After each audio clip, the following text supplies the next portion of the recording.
সুন্দর সুন্দর শাড়ি পরে সুন্দর করে সাজুগুজু করে বউ তো প্রতিদিনই সাজা যায়, কিন্তু বিয়ের দিনের যে বউ সাজ এইটা কি সবার ভাগ্যে হয়ে থাকে বা সবার কপালে হয়? কার কার এই সৌভাগ্যটা হয়েছে বিয়ের দিনের বউ সাজার কমেন্টস করে কিন্তু জানাতে ভুলবেন না। আমার কিন্তু সেই সৌভাগ্যটা হয়নি।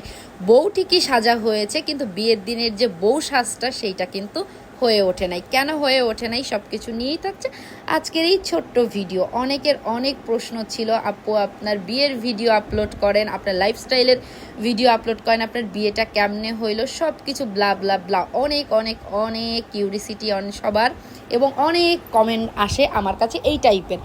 বাট আমার তো বউ সাজাই হয় নাই বা বিয়ের ভিডিওই নাই, আপনাদের মাঝে কেমনি আমি এটা শেয়ার করব বলেন। অনেকে আবার বলবেন আপু আপনার বিয়ে হয়েছে বিয়ের ভিডিও কেন নাই? আসলে আমাদের রিলেশন করে বিয়ে হয়েছে, বিয়ে ঠিকই হয়েছে, কিন্তু বিয়ের দিনে যে বউ সাজটা ওইটা আসলে হয়ে ওঠে নাই। বিয়ের দিনের বউ সেজেছিলাম আমার হচ্ছে জায়ের মানে বোরকা পরে, আর আমার শাশুড়ি 3 পিস পরে।